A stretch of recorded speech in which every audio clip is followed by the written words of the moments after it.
Well, by now you've already heard that the Bank of Canada has not increased their overnight lending rate. I'm sure your timelines are polluted with headlines like this. Well, here's 4 takeaways that I have based on today's announcement and the comments made by the governor and the deputy governor of the Bank of Canada. Number 1. We don't want to cool the economy more than necessary, but we don't want Canadians to have to continue to live with elevated inflation either. And we cannot let high inflation become entrenched in the economy. If inflationary pressures persist, we are prepared to raise our policy rate further to restore price stability. We've made a lot of progress, but we're not there yet. We need to stay the course. When price stability is restored, the economy will work better for everyone. This goes back to my previous comments about TIF still having one left in the chamber. I do think that the Bank of Canada still has one rate increase in the chamber. As the governor has noted, if inflation continues to go up or stay at levels that they're currently at, they are not eliminating the possibility of another future rate increase. So that's takeaway number 1. Takeaway number 2 is that we now expect inflation to be about 3.5% through till about the middle of next year.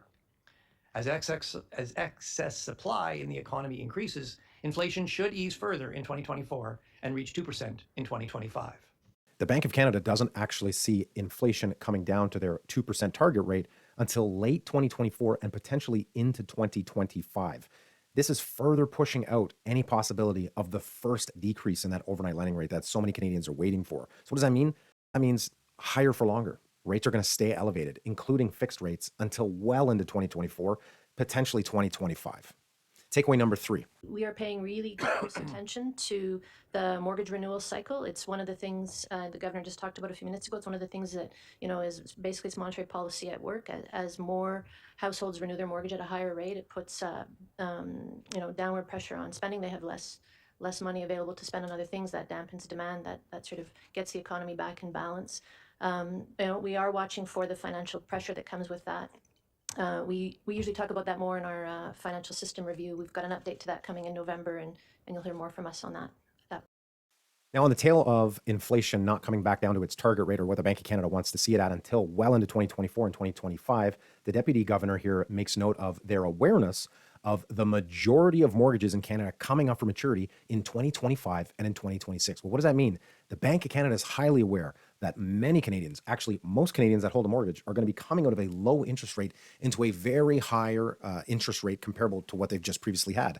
That is going to have downward pressure on the economy, less money to spend, less money to invest, just all in all bad. So the Bank of Canada knows that these mortgage renewals are coming up and they're watching that, which leads me to believe that maybe they will start to decrease rates at the end of 2024. Here's takeaway number 4. It would be helpful if governments considered the inflationary impact of their spending decisions when they're making their spending plans. It's going to be easier to get inflation down if monetary and fiscal policy are rowing in the same direction.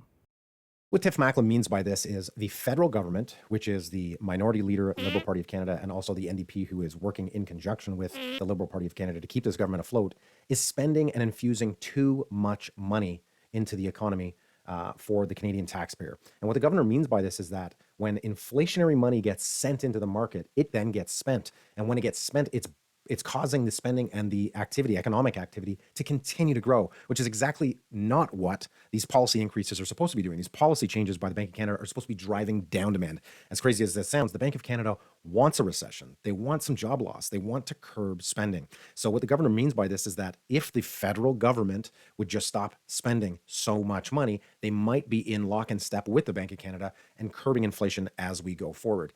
Just a reminder that when the government of Canada proposes to spend tens and hundreds of billions of dollars moving forward on stimulus packages for the Canadian citizens, they have to borrow this money. Money is borrowed against government bonds.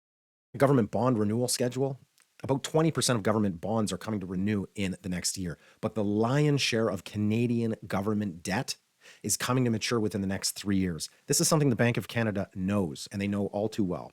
The government of Canada won't be able to service the interest on these debts because they locked it in at all-time lows. Cue the video clip of Justin Trudeau. Figure is exactly future governments are going to have to carry that debt. The servicing costs on that are going to be very high.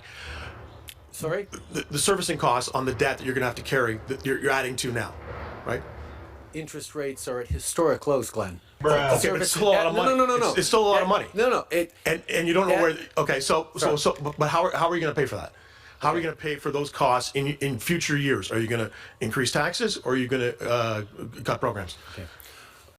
And although rates were really low when the government of Canada borrowed this money, they're not paying the debts back in full. They're just servicing the payments. And what happens when these debts roll over to current higher interest rates?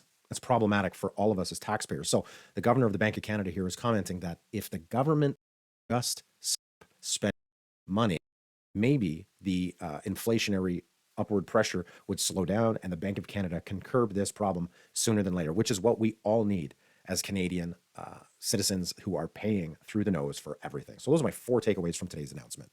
If you found that useful, consider subscribing or following me here on Instagram, and leave me a comment below. Let me know what you think. I always read the comments and I try to respond back when I can.